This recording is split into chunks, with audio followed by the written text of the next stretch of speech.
ఇప్పుడు పూరి గారి విషయానికి వస్తే పూరి గారు ఏ సినిమాలు చేశారు మీరు ప్రొఫెషనల్? నేను అమ్మానాన్న తమిళమ్మ అండి, అప్రెంటిస్ చేశాను. 143 ఆంధ్ర వాళ్ళ అండి, 3 మూవీస్. ఓకే. అండ్ మీరు ఇంకా అదర్ డైరెక్టర్స్ అంటే వీరుపోట్ల గారు, పూరి గారి నుంచి బయటికి రాగానే దశరథ్ గారి దగ్గరికి వెళ్ళానండి. దశరథ్ గారి దగ్గర ఒక 8 months ఎంతో వర్క్ చేశాను. అంటే సెట్స్కి వెళ్ళలేదు కానీ స్క్రిప్ట్ వర్క్లో ఎట్లా కూర్చున్నా. Okay okay. దాని తర్వాత వీరుపోట్ల గారి ఎక్కువ టైం పనిచేశానండి. మళ్ళీ 1 year 1.5 year వీరు గారి, అది కూడా సినిమా మెటీరియలైజ్ అవ్వాల. ల్యాంకోలో ఏదో ఒక ఫిల్మ్ ప్లాన్ చేశారు వాళ్ళు. ఓకే. సో అది కూడా హీరో కొత్త వాళ్ళతో చేద్దామని అప్పుడు వీరు గారు డైరెక్షన్ అనమాట. వీరు గారి దగ్గర రాసిన స్క్రిప్ట్లో ఫెయిర్ చేస్తూ ఉండేవాడిని. ఓకే. దాని తర్వాత బొమ్మరిల్లు తర్వాత పరుగు సినిమాకి జాయిన్ అయ్యానండి. నాకు అంటే వీరు గారి దగ్గర బాణం డైరెక్టర్ ఉన్నాడు కదా దంతులు చైతన్య, తను ఫ్రెండ్ బాగా క్లోజ్ అనమాట నాకు. సో తను ఒకడు బాగా ఎంకరేజ్ చేసేవాడండి, రైటింగ్ నీ స్ట్రెంత్ నువ్వు అసలు ఎట్టి పరిస్థితుల్లో మిస్ అవ్వకు అని చెప్పి. సో తను మళ్ళీ బొమ్మరిల్లు భాస్కర్ ఇద్దరు బాగా ఫ్రెండ్స్ అనమాట. ఓకే. భాస్కర్ దగ్గర తీసుకొచ్చి పెట్టాడు నన్ను. ఓకే. సో భాస్కర్ దగ్గర పరుగు సినిమాకి చేశాను. పరుగు అయిపోయిన యువత డైరెక్షన్ చేశాను. Okay okay. అండ్ వాళ్ళ దగ్గర నుంచి ఎవరి దగ్గర నుంచి మీరు ఎక్కువగా ప్రొఫెషనల్గా ఏది ఎక్కువగా నేర్చుకున్నారు? ఏ డైరెక్టర్ నుంచి మీరు ఎక్కువగా నేర్చుకున్నారు? వీరుపోట్ల కావచ్చు. నేను ఒక్కొక్కరి దగ్గర నుంచి ఒక్కొక్కటి అండి. అన్నయ్య దగ్గర ఏంటంటే కన్విక్షన్, అంటే ఒకటి అనుకున్నాం అంటే ఫట్మని చేయాలి, కొంచెం ముందుగా నిలబడాలి, ఇది అనేది అన్నయ్య దగ్గర. అంటే అసలు ఫస్ట్ ఆఫ్ ఆల్ డైరెక్టర్ అవుదాం అన్న ఇన్స్పిరేషన్ అన్నయ్య కదా. అన్నయ్య చూడకపోతే అసలు నేను డైరెక్టర్ అవుదాం అనే ఆలోచన వచ్చేది కాదు నాకు. ఇక నా కళ్ళ ముందు ఊర్లో తిరిగాడు, ఎంత స్టార్డమ్ ఏంటి, ఆఫీసులు ఏంటి, ఈ గోల్ ఏంటి. సో అది ఇంక నేర్చుకున్నా, దాన్ని కొనలేం ఇంకా, అసలు దాని కొలమానం లేదు. అది ఇంకేం నేర్చుకున్నాడంటే ఇదే నేర్చుకున్నాను, డైరెక్టర్ అవ్వాలనేది నేర్చుకున్నా. నాకు రైటింగ్ సైడ్ బాగా హెల్ప్ అయింది వీరు గారి దగ్గర వర్క్ చేయడం. వీరు గారి దగ్గర సీన్ పేపర్లు ఫెయిర్ చేస్తూ ఉండేవాడు ఆయన, ఏదో ఒకటి అలా రాస్తూనే ఉండేవాడు అనమాట. అప్పుడు ఇంకా ఫుల్ స్టాఫ్ ఉండేవారు కాదు, నేను సాయి అని ఒక రోడ్ ఉండేవాళ్ళమే. సో నాది హ్యాండ్ రైటింగ్ కొంచెం బాగుంటుంది. సో వీరు గారు ప్రతిరోజు దగ్గర 30-40 సీన్లు ఏదో రాస్తూ నాకు ఇస్తూ ఉండేవారు, నేను ఫెయిర్ చేస్తూ ఉండేవాడిని. సో అక్కడి నుంచి నాకు అసలు దీనికి ఇక్కడ ఈ కనెక్షన్ అనేది అక్కడ ఏర్పడింది అనమాట. సో ప్లస్ నేను పనిచేసిన వాళ్ళు అందరూ కూడా writer cum director sir. So నాకేంటంటే ఫస్ట్ నుంచి నాకు తెలియదు, అంటే డైరెక్షన్ చేయాలంటే రాసుకోవాలి, కథ ఇంక ఇది అలాగ అలవాటు అయిపోయింది బ్రెయిన్లో. అంటే తెలియదు నాకు, బయట నుంచి ఒకడు కథ ఇస్తాడో ఒకడు ఇస్తాడో ఇది అనేది తెలిసేది కాదు నాకు. అంటే నేను ప్రిపేర్ అయ్యలేను సినిమాల్లోకి వస్తానని.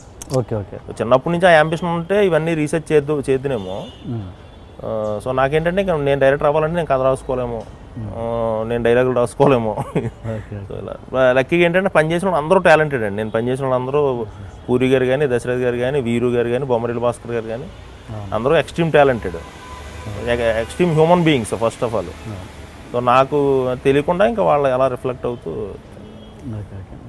అండ్ పూరి గారి దగ్గర నుంచి నేర్చుకో విషయాలు చాలా ఉన్నాయి, నేర్చుకోవద్దు అనుకునే విషయాలు ఉన్నాయా ఆయన నుంచి? లేదండి ఏమీ లేదు. Is God to me. అంటే ఆయన ఊరికే అందరికీ దానాలు చేస్తుంటారు, ప్రతి ఒక్కరిని నమ్ముతారు, ఇలాంటి నాకు ఉంది. నాకు ఉంది, నేను బాగానే తిన్నా 2-3 జల్ల లైఫ్లో. అలాంటి దగ్గర రియలైజ్ అయ్యే విషయాలు ఏం లేవా ఆయన దగ్గర నుంచి మీరు? అదేం లేదండి. అంటే తనకు తెలుసు తను ఏం చేస్తున్నాడు, ఆ స్టేజ్ నుంచి ఈ స్టేజ్కి వచ్చినప్పుడు you know how to handle the things. మీరు అలాంటి దెబ్బలు ఎక్కడ తిన్నారు? పేర్లు ఏం చెప్పకండి. సరే, మీరు మామూలుగా స్క్రిప్ట్ని అంటే మామూలుగా మీరు ఓన్గా ఆలోచించడానికి ఇష్టపడతారా, లేకపోతే గ్రూపులో ఒక రూమ్లో ఒక టీమ్ లాగా క్రియేటివ్ సైడ్ వర్క్ చేయడానికి ఇష్టపడతారా? అంటే ఎలా ఉంటుందంటే అండి, నాకు ఏదో ఒక ఇన్సిడెంట్ ఇన్స్పైర్ చేయాలి సార్. ఇన్సిడెంట్ కానీ, లేదంటే నా లైఫ్లో ఉన్న ఏదో ఒక ఎమోషన్ కానీ, లేదంటే నాకు బాగా క్లోజ్. ఇప్పుడు సపోజ్ మీరు నాకు బాగా బెస్ట్ ఫ్రెండ్ అయ్యారు అనుకోండి, మీ లైఫ్ గురించి నాకు పూర్తిగా తెలిసింది అనుకోండి, టీఎన్ఆర్ గారు అది ఇదని. సో మీ ఎపిసోడ్ నుంచి ఎక్కడి నుంచో నాకు ఏదో ఒకటి చిన్న స్పార్క్ అవ్వాలి. సో దీన్ని ఏమైనా కథ చేయొచ్చా, ఈ ఎమోషన్ పట్టుకుని ఏమన్నా మనం కొత్తగా ఉంటుందా అని అలా అనిపించినప్పుడు ఒక 1/2 hour 45 minutes 2-3 daysలో నాకు నేనే అనుకుంటా.